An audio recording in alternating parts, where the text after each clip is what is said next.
Premier League title 3 years ago, winning an FA Cup as well. Just what you make of them being in the situation that they are, and obviously with the team that you're facing this weekend now under Dean Smith, what differences do you see between the side you're going to face and the side that played under Brendan Rodgers?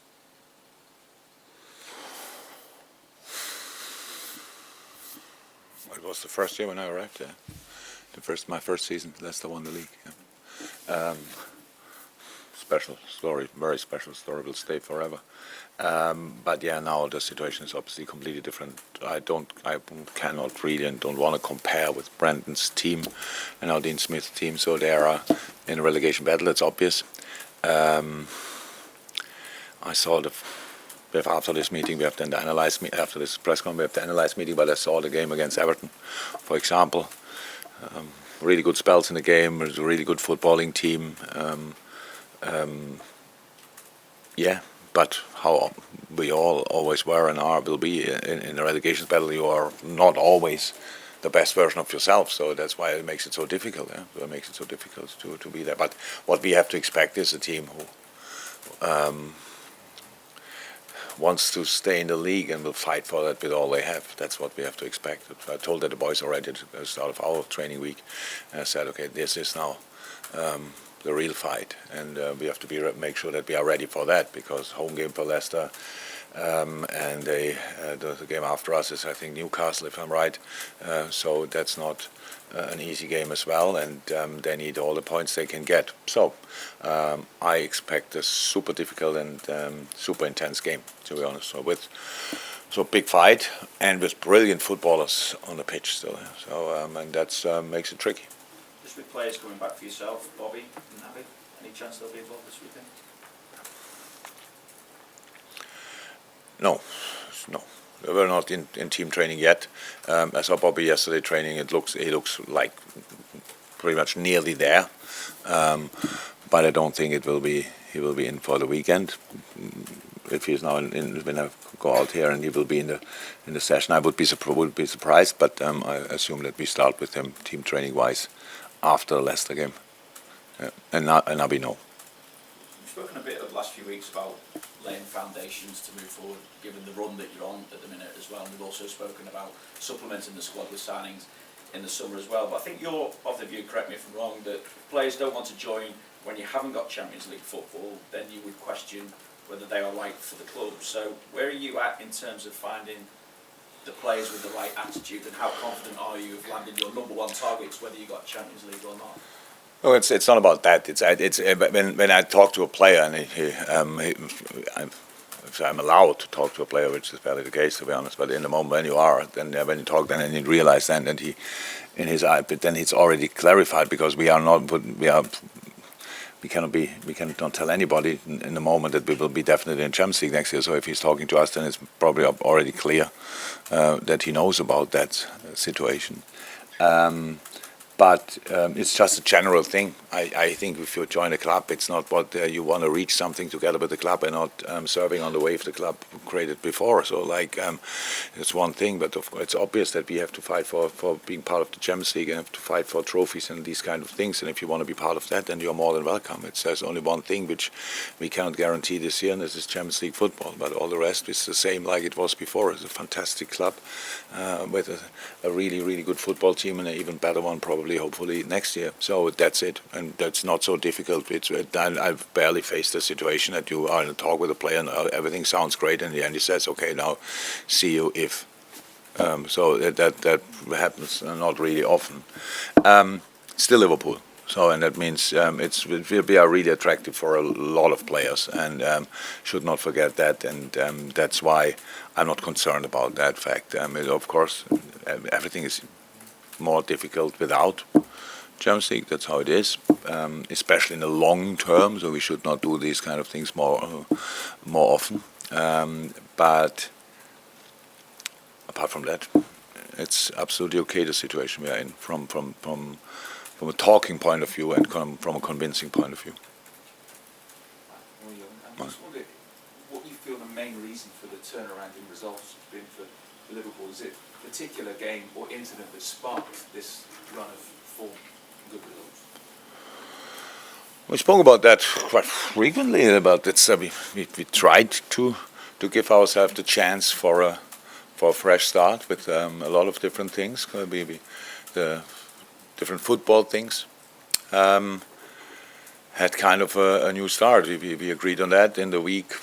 I can't remember which week it was exactly, but we had 8-9 days for training between the games, and we wanted to use that time to start the new season already, not knowing where it will lead us to, but just didn't want to waste more time, and it was a breath of fresh air for all of us, not only the players but for the coaches as well. And since then things changed. We work on different subjects. The basic principles stay. It's about intensity. It's about counter pressing. It's about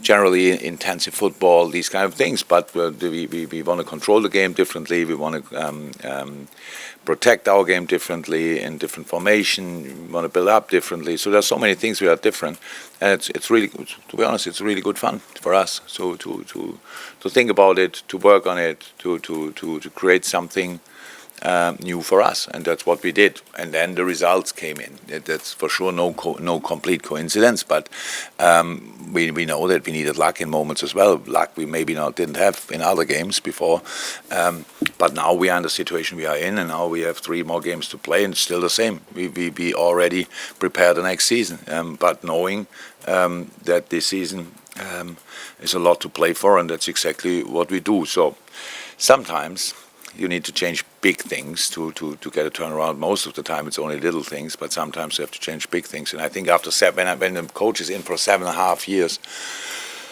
that's pretty rare. And usually in that time, some clubs have 3, 4, 5 coaches, which is obviously not great, but then that means it's always new. Oh, we were really successful until last year with a specific way. It's not that we did always the same stuff, but it was a way of play which we knew about, that it's successful and works out for us.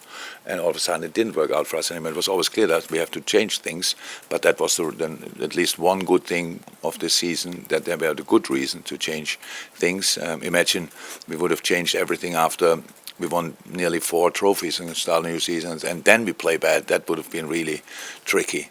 And that's why sometimes you need these kind of moments, and we needed it, obviously, and change it. How I said, when the coach is in that long, you have to change things anyway, and in the right moment. And that's why I said I think we caught the right moment, maybe for this season a bit late. We will see that, but in general, I think it was the right moment. Another 30-goal season for Mo Salah, but because there's a player with 50 goals this season in the Premier League, is there a danger that his achievement is in fact in danger of being overlooked? No, not from us, not from the Liverpool supporters, maybe from you. I don't know, because this question is now not the first time that I hear it. Means not from us, and I say a lot of times will be an all-time great after he finishes his career, but now he's still in his career, and if you see Mo every day, there's still a good few years in his legs and in his body, so the numbers will even improve, and that's absolutely great. No, we don't overlook it, but I can imagine if the question is asked that often that you might be guilty to overlook it. I don't know. Yeah, but just a couple of things. A few weeks ago, when you had like a period of time before the next game, so you had like a full week before the next fixture, you were saying how much you enjoy the coaching and maybe prefer it more than managing full time. What do you enjoy about the coaching the most? Because I know also you're the manager, but it gives you that time to go out and coach as well. Yeah, it's the same now. It's the same now. Yeah. What do you mean? I'm the manager. When the fixture's always like every 3 days. Yeah. No, it's recovery. Yeah, it's recovery and second day recovery and -1 session. That's true. Yeah, I enjoy these periods much more, of course. That's true. And we have that now again. That's how it is. And that's working with the players, improving together, making clear what we want to do and put that into sessions. Yes, I enjoy a lot. That's true. It was always the same. But you cannot. If I wanted that for my whole career, I would have been even minds played from time to time international football. So then I have to go to somewhere where definitely is no international football, and you have always a full week to train, and that's not what I want as well. So it's all fine. I love the rhythm with the three games a week, but from time to time it makes massively sense. But we don't open that box now. But as we spoke a lot about. That we in general don't have enough time to train with the boys, that we play all the time, and that there must be a change with the schedules. That was obviously not our subject this season, because we left quite all the other competitions pretty early. But in a successful season, it's brutal. It's brutal. So, but when you have it, you have to use it, and that's what we try. Now we have time again. And that's what we try to use, obviously. And I want to see that we train the full week together. I want to see that in the next week. I want to see little changes. I want to see improvement. That's true. And for that, we have to do the right stuff in training. And so far this week, I'm pretty confident we did that. That doesn't mean we will just fly over the Leicester team, stuff like this. No, we have to be ready for a proper fight. But in decisive moments, we need to have common solutions, and that's what we are working on. And do you feel the run of form that you're on right now, you were sort of alluded to it just a bit earlier, does this set the tone then for next season? Yeah, must. So it's a must. Look, when you just play a bad season, what we did until a few weeks ago, with some highlights, but which makes it even a bit more difficult to understand, really. It makes you even more angry when you think about it. We can play like this, we can play like that, but most of the time we played like that. So that's really not cool. So this period is super important for us because it gives us all a massive hint how it could look. And we all know we are early stages. We have to improve. We have to train a lot, work a lot, and to make things more natural and more clear for the boys what we want exactly. That's all true, and that's why it's so important that we started it early and not have to play a season, end up on position 10 or 11. And from the first day, we have to prove that we have everything changed because we have a pre-season, but then the season starts and everything needs then time to be really, that we really can use it in the most difficult competition in the world, in the Premier League, and that's what we will see. But that everybody knows already, we go in the right direction is really helpful. Yeah, again, what do you think have been the key factors in you being able to rebuild Liverpool's resilience in the away games recently? Even Leeds, that was 6-1 at one point, there were moments of struggle. Away at West Ham, you were trailing. Not that long ago, heavy defeats at Wolves and Brighton where Liverpool folded. It was less because it was the way we just played extremely bad. I would say that's maybe somebody will tell me that was because we played away. I don't think so. It was just a few really bad football games from our side. We never got grip of the game, never. So our away record is still not brilliant for this season. I think we are, I'm not sure, third or fourth in the home table and somewhere in the away table, so it's still not great. So that's of course something. But we had that discussion years ago, I think very early when I came here, that at home we created something like a fortress again, but then away we were still not, we were not a top 6 or top 4 team that time. And we realized it's not that difficult. The difference is not as big as we might think, but there is a difference, and we have to make sure that we are ready for that as well.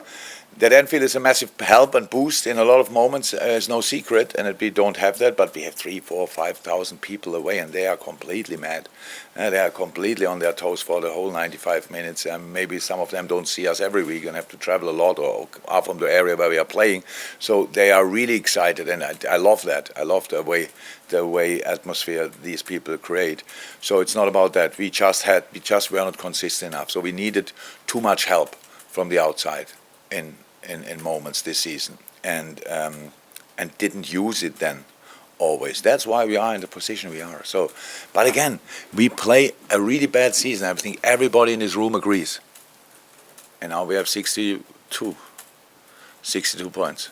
So it's strange. There is still quality in the boys, in us, and I'm really happy that we could show up a little bit. Wherever it will end up, it's really not about that. I know everybody wants to go now to the Champions League. I understand it 100%. I want. It's just not really likely. That's the situation we created. But to show up and show again that we are able to do special things, I'm really happy about. And winning 6 games in a row is special. And if it would be easy, we would have done it much more often. Other teams would have done it much more often. Adding the 7th on it is even more difficult, and 8 and 9 really difficult. So because it's football, and the other teams prepare as well for the games, and they have as well their targets and all these kind of things. So that makes it really difficult. But with this part of the season, obviously gave us a clear sign. Okay, we are still there. Not everything is bad about us and around us. Now we had a bad season. That's it. But let's see what we can make of it. Champions League qualification is still not in your hands. A few weeks ago, it looked a million miles away. But how much in the final 3 games are you and the players informed by what happened at the Nou Camp when you came away and you said, beaten 3-0? If it wasn't this group, I'd say we were out. And then there was the miracle in Anfield. And also Alisson's header against West Brom when it was a similar situation, European qualification. How much does that inform what you and the players do? Look, it's not that we mention it, but everybody who was involved in these moments will never forget it in our entire lives. That's how it is, and that means it's part of us, and that's why, yeah, you are right. There are we were around when miracles happened. That's true, but it's now again. It was then still in our hands, so we had to score against West Brom, obviously, and we had to win against Barcelona. Now we have to win, but that would not mean that anything changed, because if the other teams win all their games, that's a difference. I know that weeks ago it was completely out of sight. I couldn't see it at all, but that didn't mean that we will not try to get closer. And that's the only thing we did. We got closer, and I'm pretty sure we were in a situation like that years ago when we qualified first for Champions League. I think Chelsea was winning behind us and all the time, winning. So we had to win all the games. It's not comfortable. It's not comfortable. In the end, we made it anyway.